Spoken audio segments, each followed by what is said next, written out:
हरे कृष्णा। ओम नमः शिवाय। एक बार किसी एक नगर में एक साहूकार था। उसके घर में धन की कोई कमी नहीं थी, लेकिन कोई संतान न होने के कारण वह बहुत दुखी था। संतान प्राप्ति के लिए वह हर सोमवार को व्रत रखता था।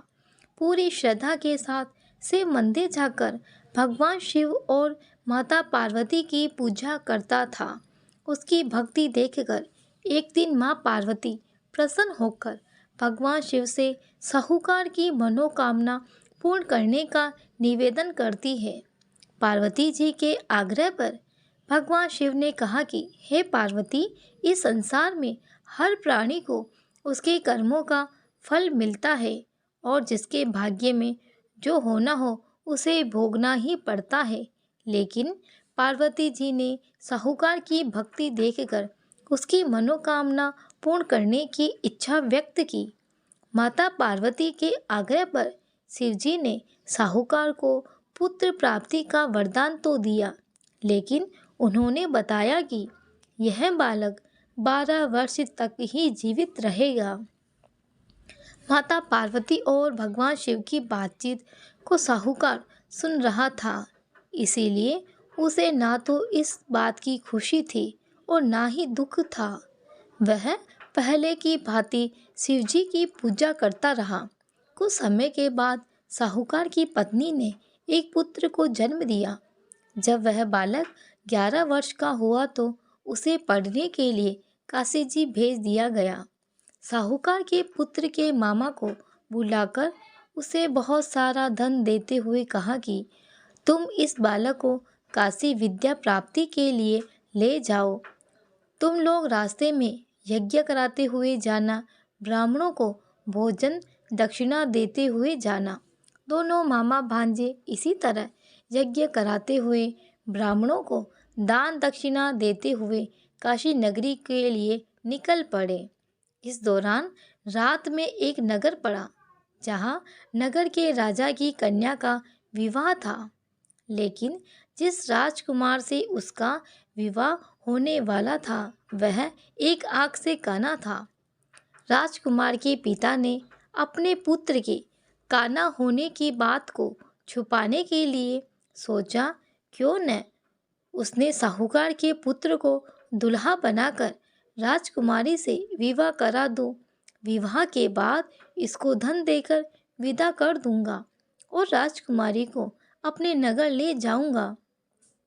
लड़के को दूल्हे के वस्त्र पहनाकर राजकुमारी से विवाह करा दिया गया।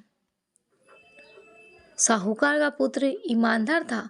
उसने यह बात सही नहीं लगी, इसीलिए उसने अवसर पाकर राजकुमारी के दुपट्टे पर लिखा कि तुम्हारा विवाह तो मेरे साथ हुआ है, लेकिन जिस राजकुमार के संग तुम्हें भेजा जाएगा वह एक आंख से काना है। मैं तो काशी जी पढ़ने जा रहा हूँ। जब राजकुमारी ने चुन्नी पर लिखी बातें पढ़ी तो उसने अपने माता पिता को यह बात बताई। राजा ने अपनी पुत्री को विदा नहीं किया। फिर बारात वापस चली गई। दूसरी ओर साहूकार का लड़का और उसका मामा काशी पहुँचे और वहां जाकर उन्होंने यज्ञ किया। जिस दिन लड़का 12 साल का हुआ उस दिन भी यज्ञ का आयोजन था। लड़के ने अपने मामा से कहा कि मेरी तबीयत कुछ ठीक नहीं है। मामा ने कहा कि तुम अंदर जाकर आराम कर लो। शिवजी के वरदान के अनुसार कुछ ही देर में उस बालक के प्राण निकल गए। मृत भांजे को देखकर मामा ने विलाप करना शुरू किया। संयोगवश उसी समय शिवजी और माता पार्वती उधर से जा रहे थे। पार्वती माता ने भोलेनाथ से कहा, स्वामी, मुझे इसके रोने के स्वर सहन नहीं हो रहे हैं। आप इस व्यक्ति के कष्ट को अवश्य दूर करें।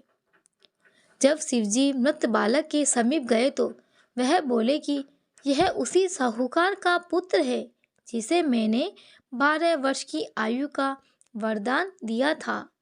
अब इसकी आयु पूरी हो चुकी है, लेकिन मातृभाव से विभोर माता पार्वती ने कहा कि हे महादेव, आप इस बालक को और आयु देने की कृपा करे, अन्यथा इसके वियोग से इसके माता पिता भी तड़प तड़प कर मर जाएंगे। माता पार्वती के पुनः आग्रह पर भगवान शिव ने उस लड़के को जीवित होने का वरदान दिया। शिवजी की कृपा से वह लड़का जीवित हो गया। शिक्षा पूरी करके लड़का मामा के साथ अपने नगर की ओर वापस चल दिया। दोनों चलते हुए उसी नगर में पहुँचे जहाँ उसका विवाह हुआ था। उस नगर में भी उन्होंने यज्ञ का आयोजन किया। उस लड़के के ससुर ने उसे पहचान लिया और महल में ले जाकर उसकी खातिरदारी की और पुत्री को भी विदा किया। इधर साहूकार और उसकी पत्नी भूखे प्यासे रहकर बेटे की प्रतीक्षा कर रहे थे। उन्होंने प्रण रख रखा था कि यदि उनके अपने बेटे की मृत्यु का समाचार मिला तो वह भी प्राण त्याग देंगे। परंतु अपने बेटे के जीवित होने का समाचार पाकर वह बेहद प्रसन्न हुए। उसी रात भगवान शिव ने साहूकार के स्वप्न में आकर कहा, हे सृष्टि, मैंने तेरे सोमवार के व्रत करने और व्रत कथा सुनने से प्रसन्न होकर तेरे पुत्र को लंबी आयु प्रदान की है। इसी प्रकार जो सोमवार का व्रत करता है या कथा सुनता है और पढ़ता है, उसके सभी दुख दूर होते हैं और सभी की मनोकामनाएं पूर्ण होती है। सुनते हैं सोमवार की व्रत कथा। कैसे शिव भगवान ने माता पार्वती की परीक्षा ली। एक समय की बात है, माता पार्वती घोर तप कर रही थी। उनकी भक्ति और तप को देखकर देवताओं ने शिवजी से माता की मनोकामना पूरी करने के लिए कहा। तब शंकर जी ने माता जी की परीक्षा लेने के लिए सप्त ऋषियों को भेजा। सप्त ऋषियों ने माता के सामने शंकर जी के बारे में बहुत भला बुरा कहा, उनके सैकड़ों अवगुण गिनाए, परंतु इन सब बातों का माता पार्वती पर कोई प्रभाव नहीं पड़ा। उन्हें दृढ़ निश्चय और संकल्प के साथ तप जारी रखा। जब इन सब से भी बात नहीं मानी तो भगवान शंकर ने खुद परीक्षा लेने की ठानी। भगवान शंकर प्रकट हुए और माता पार्वती को वरदान दिया। उसी समय जहाँ माँ पार्वती तप कर रही थी, वही तालाब के पास मगरमच्छ ने एक लड़के को पकड़ लिया। लड़का बचाने के लिए शोर मचा रहा था। जैसे ही माता को लड़के की आवाज़ सुनाई दी, वह उस ओर भागने लगी। उन्होंने देखा मगरमच्छ लड़के को तालाब के अंदर खींच रहा था। तभी लड़के ने माता को देखा और लड़के ने देवी से कहा, मेरी ना तो माँ है, न बाप है, न मित्र है, माता आप मेरी रक्षा करें। पार्वती जी ने कहा, हे ग्रह, इस लड़के को छोड़ दो। मगरमच्छ बोला, दिन के छठे पहर में जो मुझे मिलता है उसे अपना आहार समझकर स्वीकार करना मेरा नियम है। ब्रह्मदेव ने दिन के छठे पहर इस लड़के को भेजा है, मैं इसे क्यों छोड़ूं?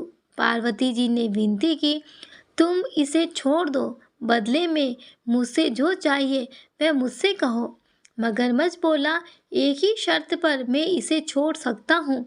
आपने तप करके महादेव से जो वरदान लिया, यदि उस तप का फल मुझे दे दोगी, मैं इसे छोड़ दूंगा।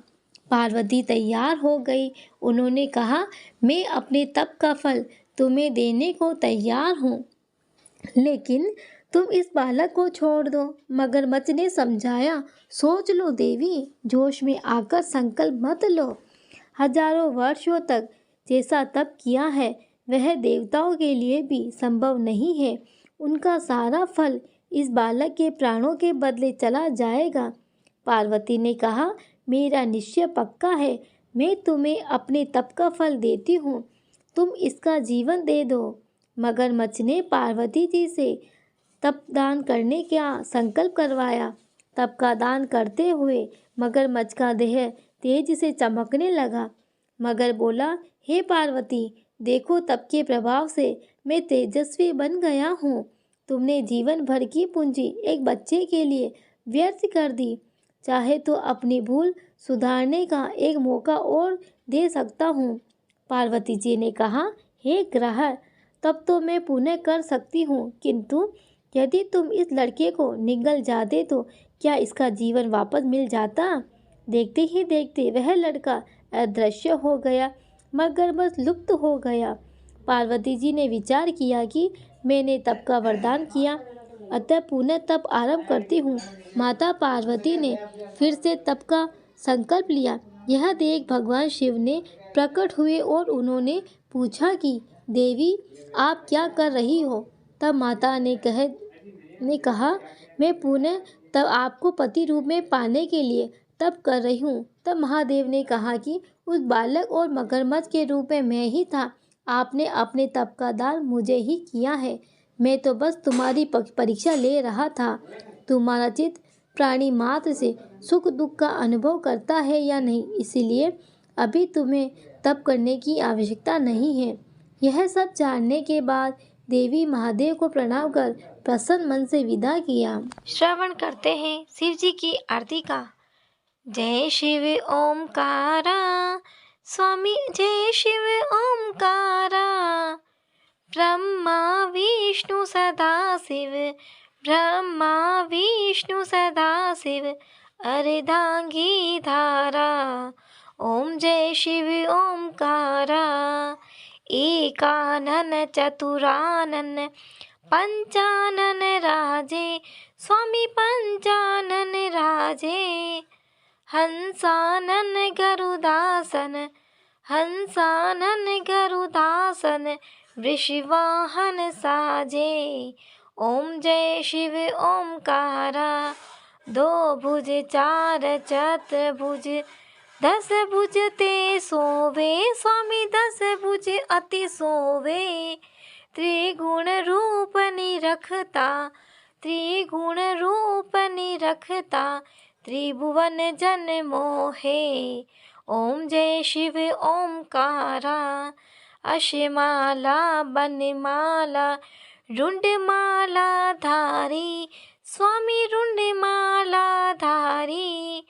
चंदन मृग मद सोवे, चंदन मृग मद सोवे, भोले शशिधारी।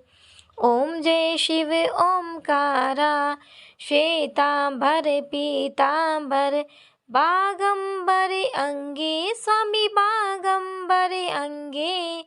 सनकाधिक गरुणाधिक, सनकाधिक गरुणाधिक, भूताधिक संगे। ओम जय शिव ओमकारा। करके मध्य कमंडलु, चक्र त्रिशूल धरता, स्वामी चक्र त्रिशूल धरता। जग करता जग भरता, जग करता जग भरता, जग संहार करता। ओम जय शिव ओमकारा। ब्रह्मा विष्णु सदा शिव, जानत अविवेका, स्वामी जानत अविवेका। प्रणवाक्षर के मध्य, प्रणवाक्षर के मध्य, ये तीनों एका। ओम जय शिव ओमकारा। काशी में विश्वनाथ विराजत, नंदी ब्रह्मचारी, स्वामी नंदी ब्रह्मचारी। नित्य उठी भोग लगावत, नित्य उठी भोग लगावत, महिमा अति भारी। ओम जय शिव ओमकारा। त्रिगुण शिव जी की आरती, जो कोई नर गावे, स्वामी जो कोई नर गावे।